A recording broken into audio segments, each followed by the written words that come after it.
નમસ્કાર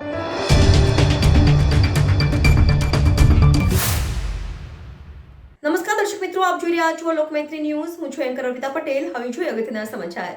ભરૂચના જાડેશ્વર શીતળા માતાના મંદિર પાસે નદી કિનારે એક યુગલને નકલી પોલીસ કર્મીનો ભેટો થયો હતો અને પોલીસની ઓળખ આપીને ભેજાબાજ મોપેડ લઈને ફરાર થઈ ગયો હતો. ભરૂચના જાડેશ્વર શીતળા માતાના મંદિર પાસે નદી કિનારે એક યુગલે નકલી પોલીસ કર્મીનો ભેટો થયો હતો અને પોલીસની ઓળખ આપીને ભેજાબાજ મોપેડ લઈને ફરાર થઈ ગયો હતો.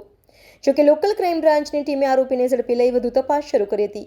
ભરૂચના જાડેશ્વર શીતળા માતાના મંદિર પાસે નર્મદા નદી કિનારે એક યંગ કપલ બેઠું હતું. તે દરમિયાન એક ભેજાબાજ શખ્સ પોલીસની ટોપી પહેરીને તેમની પાસે આવીને દમદાટી આપવા લાગ્યો હતો અને પોતે પોલીસ હોવાની ઓળખ આપીને યુવક અને યુવતીના પરિવાર વિશેની માહિતી મેળવી ડરાવી ધમકાવી હતી. જોકે આ ભેજાબાજે યુવક પાસે નાસ્તા પાણી માટે રૂપિયા માંગ્યા હતા અને યુવકે તેને ₹200 આપ્યા હતા.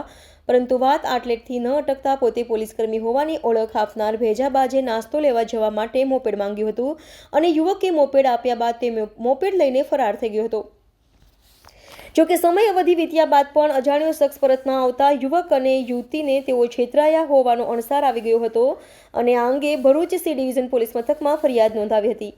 જે ફરિયાદને આધારે પોલીસ દ્વારા તપાસ શરૂ કરવામાં આવી હતી. તે અરસામાં ભરૂચ એલસીબી પોલીસનો સ્ટાફ નેશનલ હાઈવે પર સીસીટીવી સર્વેલન્સની તપાસમાં હતો. તે દરમિયાન મુલટ ટોલનાકા પાસે જુપિટર મોપેડ પર એક શખ્સ શંકાસ્પદ રીતે પસાર થતો પોલીસે તેને અટકાવી પૂછપરછ કરી હતી અને પોલીસની પૂછપરછમાં છેતરપિંડીના ગુનાનો ભેદ ઉકેલાયો હતો. પોલીસ તપાસમાં ભેજાબાજ આરોપી રાજા બાબુભાઈ બાંભણિયાની ધરપકડ કરી હતી અને જુપિટર તેમજ એક મોબાઈલ ફોન મળીને કુલ ₹25,000નો મુદ્દામાલ જપ્ત કર્યો હતો. તેમજ આરોપી વિરુદ્ધ ભારતીય નાગરિક સુરક્ષા સંહિતા 2023ની કલમ મુજબ કાર્યવાહી કરીને વધુ તપાસ ભરૂચ સી ડિવિઝન પોલીસ દ્વારા શરૂ કરવામાં આવી છે. રિપોર્ટર ભરત મિસ્ત્રી, લોકમૈત્રી ન્યૂઝ, ભરૂચ. ભરૂચ શહેરમાં રહેતો યુગ હર્ષદભાઈ માછી નામનો યુવક આજથી 2 દિવસ પહેલા એની એક ગર્લફ્રેન્ડ સાથે ભરૂચ શહેરમાં આવેલ જાડેશ્વર સર્કિટ હાઉસની પાછળ નદી કાંઠે બેઠેલો હતો. એ દરમિયાન એક અજાણ્યો ઈસમ એમની આ બંનેની પાસે આવેલો અને એમને પોતે પોલીસ છે એવી ઓળખ આપેલી અને બંને કેમ અહીંયા બેઠા છો એમ કરીને બંનેને ડરાવે ધમકેલા. તમારા પિતાને બોલાવવા પડશે એમ કહીને એમને ડરાવેલા અને એમની પાસે જે કંઈ હોય આપી દેવા કહેલું. તો આ યુગની પાસે ₹300 જેટલા હતા.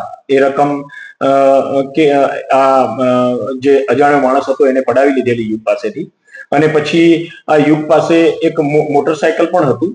તો આ તારું મોટરસાયકલ આપ મને, હું નાસ્તો લઈને આવું છું એમ કહીને યુગ પાસેથી આ મોટરસાયકલ પણ એને લઈ લીધેલું અને એ મોટરસાયકલ લઈ અને આ ₹300 લઈને ભાગી ગયેલો અને પછી પોતે આ અજાણ્યો માણસ હતો જેને પોલીસની ઓળખ આપેલી હતી એ પરત નહીં આવતા આ યુગે ભરૂચ શહેર સી ડિવિઝન પોલીસ સ્ટેશનમાં ફરિયાદ આપેલી આ બાબતમાં.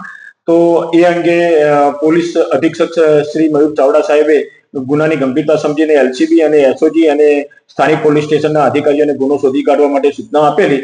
તો એલસીબીના પોલીસ માણસો પીઆઈ શ્રી વાળાના માર્ગદર્શન હેઠળ પીએસઆઈ શ્રી તુવર અને એમની ટીમના માણસો આ અંગે તપાસ કરતા હતા અને એમને બાતમી આધારે એક ઈસમ ને પકડી પાડેલો અને એને પૂછપરછ કરતા એને આ ગુનો પોતે કરેલો છે એવી કબૂલાત કરેલી. આજે પકડાયેલો ઈસમ છે બાબુભાઈ રાજાભાઈ બાબુભાઈ બાંભણિયા. આજે એને ગુનો કરેલો હતો અને પોલીસ તરીકેની ખોટી ઓળખ આપેલી હતી. એ ઈસમને પકડીને એની પાસેથી આજે ફરિયાદી પાસેથી મોપેડ લઈને ભાગી ગયેલો તે મોપેડ રિકવર કરેલી છે અને ગુનાનો ભેદ ઉકેલી કાઢેલો છે.